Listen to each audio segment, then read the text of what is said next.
In the beginning, there were dragons. Not just treasure hoarders from fairy tales, not just fire-breathing beasts. I mean dragons, cosmic forces in the earliest creation myths across the world. These dragons didn't just guard gold. They shaped rivers, skies, storms, and even the world itself. Today, we journey through ancient myths to meet the dragons who tried to stop the world from being born, and the ones who made it possible. Welcome to Sky, Fire, Dragons Fantastical Story Podcast, hosted by me, Kay Rubicek, co-author of the book Chinese Dragons. Now it's dragon time. Let's begin in Mesopotamia, the land between the Tigris and Euphrates River, often called the cradle of civilization. It's where some of the earliest writing was born. On clay tablets written in wedge-shaped script called cuneiform, the Babylonians recorded a creation story called the Enuma Elish.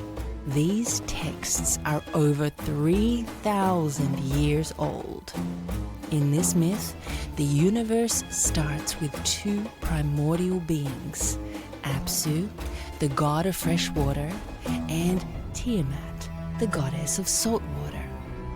Tiamat isn't a dragon in the European sense, but she is serpentine, immense and terrifying. A chaos being tied to the sea. She is considered one of the earliest dragon-like figures in mythology. Together, Apsu and Tiamat create the younger gods, but as these gods become noisy and disruptive, Apsu plots to destroy them. Tiamat objects until her partner is killed by the god Ea. Then her grief turns to fury. Tiamat transforms into a monstrous sea dragon, creating 11 terrifying beasts to destroy the younger gods. The hero of this story is Marduk, a storm god. He agrees to fight her, but only if he's made king of all the gods. It's agreed. Marduk traps Tiamat in a net, shoots an arrow into her heart, and splits her body in two. One half becomes the sky, and the other the earth. This is how the world is said to begin, formed from the body of a dragon. Historians discovered this story on tablets, excavated from the ruined library of the Assyrian king Ashurbanipal in the 1800s, and scholars believe this myth reflects how ancient people viewed the world as something carved out of chaos. Our next stop is India, specifically the Rig Veda, one of the oldest religious texts in the world, written in Sanskrit, an early Indo-European language. In this we meet Vritra, a dragon or giant serpent, whose name means the enveloper. Vritra holds back the world's water, keeping rivers trapped and the land parched. Enter Indra, the thunder god, armed with a lightning weapon called Vajra. He slays Vritra, shattering the mountains and releasing the life-giving rivers. To the ancient Vedic people, this wasn't just a myth. It explained the arrival of the monsoon, the life-giving rains of the Indian subcontinent. Vritra stood for drought, and Indra was the storm that ended it. Archaeologists and linguists have studied the Rig Veda for centuries, and many see Vritra's tale as an early expression of the cosmic battle between chaos and order, or destruction and renewal, a theme we'll be seeing again and again in our dragon stories. now we sail to the cold seas of Norse mythology and the ancient Nordic and Germanic tribes of Scandinavia. Their world was one of snow, mountains, and deep seas, and their dragon is Jormungandr, the Midgard serpent. Midgard meaning the human world or earth.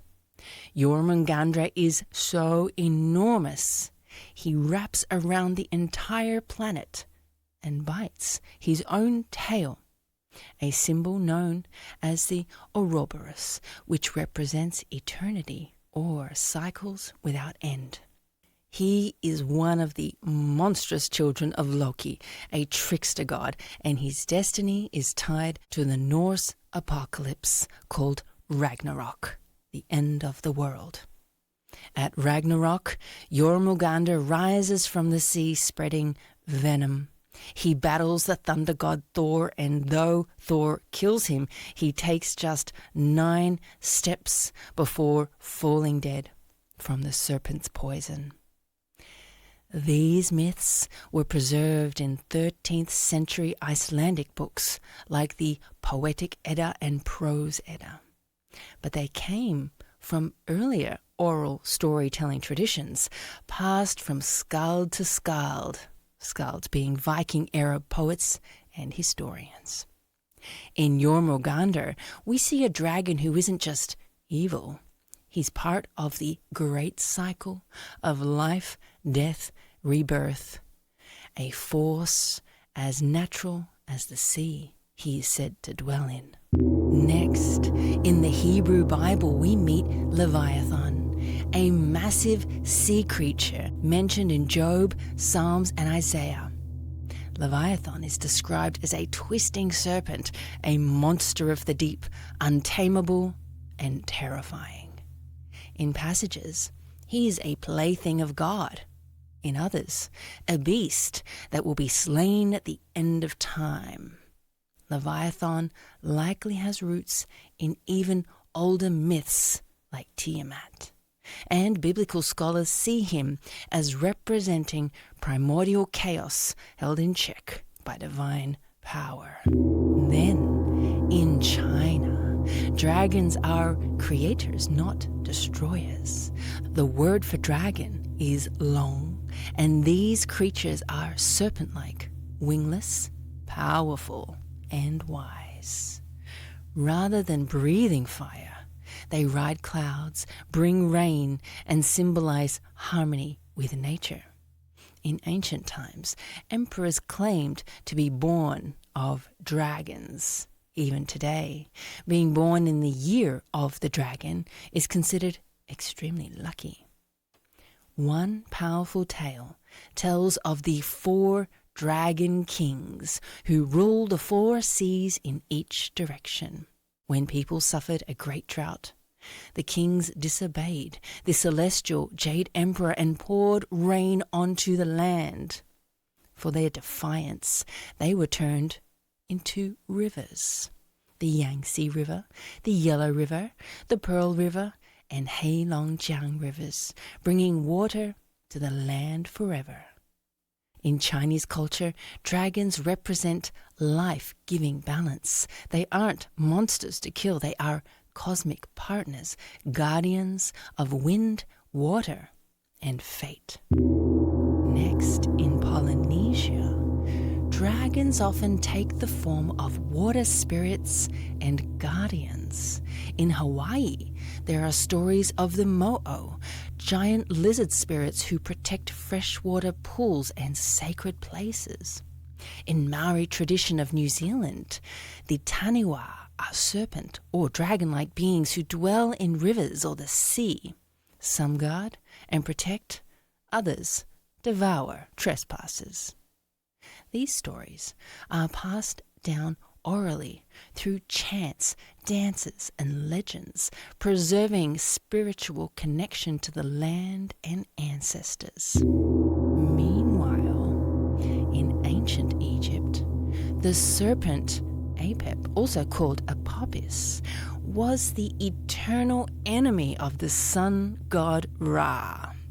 Every night, as Ra sailed through the underworld in his sunboat, Apep tried to devour him and plunge the world into darkness. But Ra won each time, and each sunrise was a sign of his victory. Egyptian temple walls are covered in depictions of this struggle.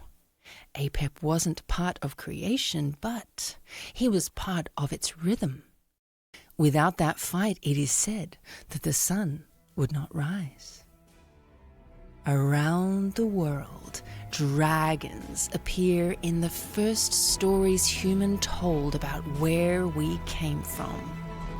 In some cultures, they were chaos to overcome, while in others, they were sacred forces to be respected.